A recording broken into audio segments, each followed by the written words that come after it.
할렐루야. 네, 오늘 하루도 주님의 은혜가 함께하는 귀한 삶이 되시기를 바랍니다. 8장 20절부터 봅니다. 8장 20절. 여호와께서 너희 앞에서 멸망시키신 민족들 같이 너희도 멸망하리니 이는 너희가 너희의 하나님 여호와의 소리를 청종하지 아니함이니라. 아멘. 착각이 있죠. 착각은 되지 않았음에도 불구하고 된 것처럼, 내 힘이 아님에도 불구하고 내 힘인 것처럼 살아가는 모습이죠. 혼자만의 착각이 있고 대중적인 착각도 있습니다. 어쩌면 신규를 바라보면서 이것이 나를 살리는 곳이야 라고 했다고 갔다가 거기서 죽는 경우도 있습니다. 우리의 인생의 참 중요한 부분이 돈이죠. 그러나 이 돈이 나를 살리는 것은 아니죠. 우리가 인생을 살아가면서 건강 중요하죠. 그러나 건강이 나를 살리는 건 아닙니다. 점점점 노화 속도는 빨라지죠. 한 분이 이런 말씀하더라고요. 노화 속도는 10대는 10km로 가고 20대는 20km로 가고 이제 40대, 50대가 되면 더 빨리 간다.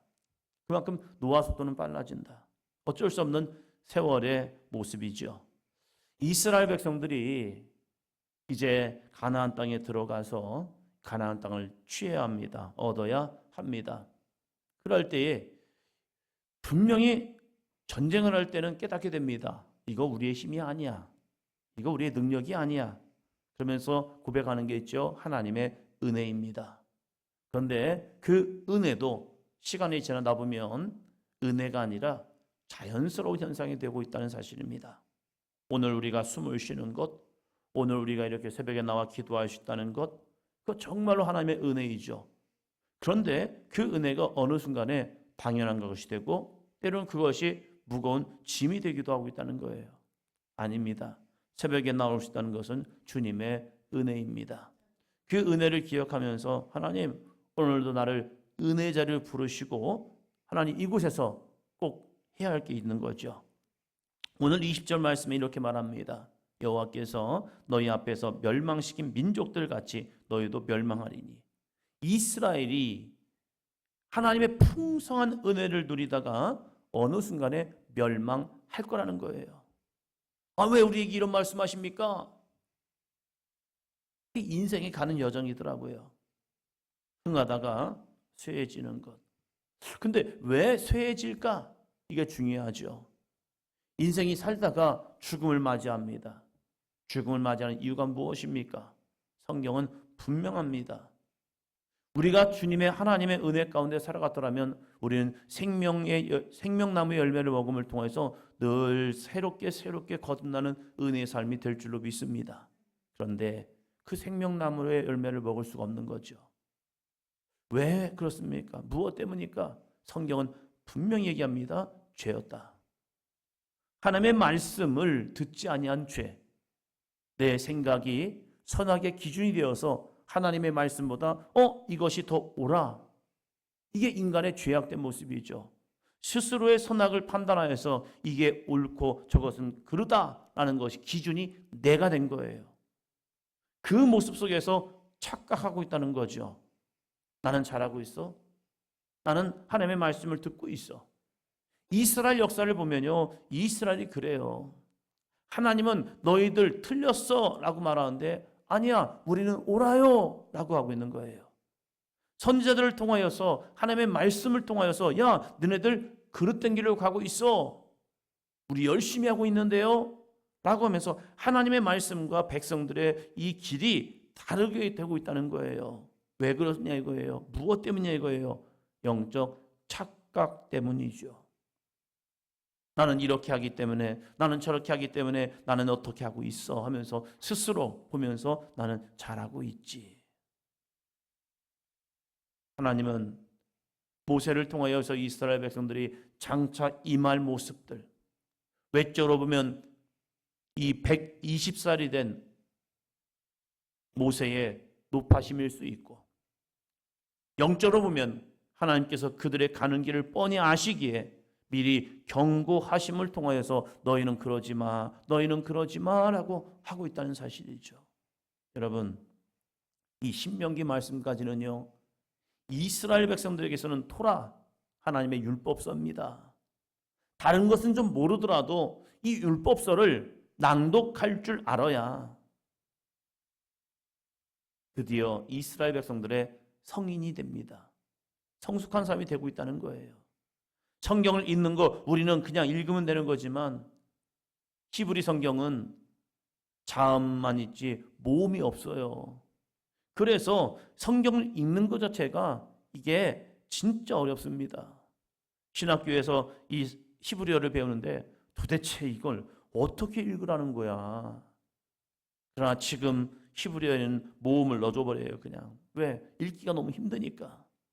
그런데 히브리 성경을 읽는 것 자체가 어렵기 때문에 끊임없이 자기들이 부모 세대를 통하여서 윗세대를 통하여서 이 말씀을 읽을 수 있도록 계속 해주는 겁니다. 그래야 이 과정을 통과해야 드디어 너는 성인이 되었어라고 말하거든요.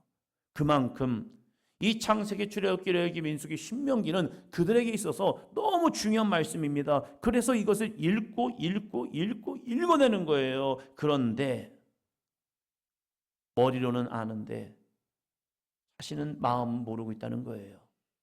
그들이 하나님의 말씀을 청종하지 아니함에도 불구하고 이 심판이, 멸망이 그들의 하나님의 말씀을 청종하지 않은 결과임에도 불구하고 스스로는 우리 잘하고 있는데 라는 그런 착각을 하고 있다는 거죠. 오늘 우리의 신앙은 어떻습니까? 오늘 우리의 믿음은 어떠냐 이거예요. 모든 심판의 이유는요, 원인점은 하나님의 말씀을 청종하지 아니함입니다. 그래서 우리에게는 필요한 게 무엇입니까? 깨닫는 마음, 보는 눈, 듣는 귀요. 오늘도 하나님의 말씀을 통하여서 내 마음, 심령이 깨닫고 있는지, 나는 하나님의 말씀을 듣고 있는지, 나는 하나님의 말씀을 따라 나아가고 있는 삶이 있는지 함께 나아가는 삶이 되시기를 바랍니다. 7장입니다.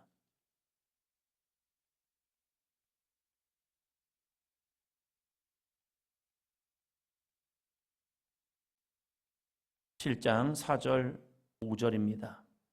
그가 내 아들을 유혹하여 그가 여호와를 떠나고 다른 신들을 섬기게 함으로 여호와께서 너희에게 진노하사 갑자기 너희를 멸하실 것임이니라. 오직 너희가 그들에게 행할 것은 이러하니 그들의 제단을 헐며 주상을 깨뜨리며 아세라 목상을 찍으며 조각한 우상들을 불사를 것이니라. 아멘.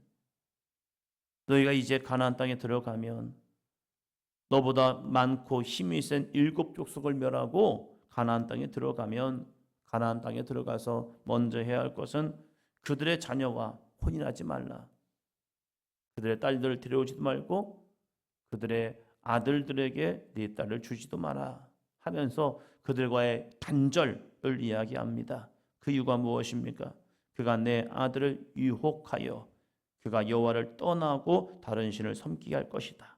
그래서 5절에 보니까 제단을 헐며 주상을 깨뜨리며 아스라 목상을 찍으며 조각한 우상들을 불사를 것이니라. 이 시대의 우상은 무엇입니까? 이 시대의 우상 숭배는 무엇일까? 생각해 보면 우리 아이들에게 있어서 세상 교육인 것 같아요. 그러면 세상 교육 하지 말까? 아니죠. 해야죠. 시선을 넓게 해주죠. 아이들 하여금 준비된 삶을 살게 하는 거죠. 그런데 무엇이 문제입니까? 하나님보다 세상을 더 사랑하게 만드는 거죠. 대학이 그들의 인생을 책임지는 게 아니고 좋은 직장이 그들의 삶을 책임져 주는 게 아니더라고요. 특별히 한국 사회는 좋은 대학, 좋은 직장을 가는 것이 출세라는 거죠. 높은 지위에 올라가든지 어떠한 하면 예전에도 무슨 플랜카드가 붙고 막 그랬었죠. 대단하죠. 근데 대단한 자녀들 치고 그렇게 믿음으로 잘 살아갈까? 부모님을 잘 섬길까? 그런 의문점이 생기기도 돼요. 우리 아이들에게 정말로 이 우상의 문제를 해결해야 하는데, 우상이란 게 뭐냐 이거예요. 하나님보다 더 사랑하는 거. 하나님 앞에 나아가는데 그 나아감의 걸림돌, 자신들의 즐거움, 자신들의 만족함. 그 아이들을 어떻게 이 우상 숭배에서 이겨내게 할 것인가? 끊임없는 숙제이죠. 어떻게 그들을 통하여서 하나님을 사랑하게 할 것인가? 그 문제는 내가 먼저 살아가면 되더라고요. 내가 하나님을 마음과 뜻과 힘을 다하여 사랑하면요, 그 자녀들이 그 삶에서 보고 배우게 됩니다. 진짜 나는, 내 안에 우상은 무엇일까? 내 중심에 하나님보다 더 사랑하는 것은 무엇일까? 나는 하나님을 믿노라, 하나님께 예배하노라 함에도 불구하고 내 안에 숨어있는 그것이 있거든요. 자기는 숨겼다라고 말하지만 자녀들은 보고 있습니다. 아, 우리 부모님의 가치는 이거구나. 우리 부모님의 가치는 이거야. 그런데 우리가 이것을 이겨내야 할 이유는 무엇이냐 이거예요. 6절입니다. 너는 여호와 내 하나님의 성민이라. 내 하나님 여호와께서 지상 만민 중에서 너를 자기 기업의 백성으로 택하셨나니 너는 여호와 내 하나님의 성민이라. 이 거룩한 믿음이여, 너는 성민이야. 너는 성민이야. 너는 하나님의 거룩한 백성이야. 아이들의 이름을 지면서 열심히 기도하면서 이름을 쳤죠. 그 이름을 지면서 그 이름의 뜻을 아이들한테 끊임없이 이야기해 줬습니다. 너는 이러한 사람으로 되라고 이름을 쳤어. 근데 이름을 진 것이 뭐 아빠가 애쓴 게 아니라 하나님이 주신 감동으로 이름을 진 거야. 그러면서 이름을 지면서 이 아이들이 어떠한 길을 갈 것인가 기대함이 있었습니다. 근데 어떻게 보면 이름과 좀 다르게 가는 모습이 있는 것 같네 라고 생각했지만 그 이름이 불릴 때마다 자기는 부담스럽대요. 누군가 자기에게 성민아 라고 부를 때 그 아빠가 했던 말이 생각나겠죠. 너는 거룩한 백성이야. 너는 거룩한 백성이야. 근데 가지 말아야 할 곳에 가서 가지 말아야 행동할 때 성민아 라고 부를 때 그 마음이 어떨까? 그래서 이런 말도 했더라고요. 자기 이름 바꿔버린다고. 아니야. 너 이름을 하나님이 지게 한 이유가 무엇일까? 너가 서야 할 자리, 너가 만나야 할 사람들, 그 가운데 내 이름이 불려질 때에 아, 그렇구나. 나는 성민이구나. 나는 거룩한 백성이구나. 이것을 통하여서 그의 심령에 그 이름만으로도 아, 나는 거룩한 백성인데 라는 마음이 들리지 않을까. 그래서 그 믿음을 지켜내라고 아, 이름을 그렇게 만드셨나 보다 라는 그런 또 스스로의 해석을 하게 됩니다. 거룩한 백성이 된다는 것은 힘이 있기 때문이 아니라 능력이 있기 때문이 아니에요. 하나님이 그들과 함께 하시기 때문입니다. 그래서 하나님은 이 신명기 말씀을 통하여 착각하지 말라고 하는 겁니다. 너희 착각하지 마. 너희 힘이 아니었어. 너희 능력이 아니었어. 21절이요. 21절. 너는 그들을 두려워하지 말라. 너희의 하나님 여호와 곧 크고 두려운 하나님이 너희 중에 계심이니라. 아멘. 이스라엘 백성들에게 크고 어려운 문제들이 늘 엄습합니다. 그 엄습할 때마다 자신도 모르게 나오는 두려움이 있단 말이에요. 염려가 있습니다. 걱정이 있습니다. 그것은 육신의 삶에 눈에 보이니까 그래요. 귀에 들리니까 그래요. 들리지 아니하고 보이지 아니하면요 걱정 근심이 없어요. 그런데 눈에 보여지거든요.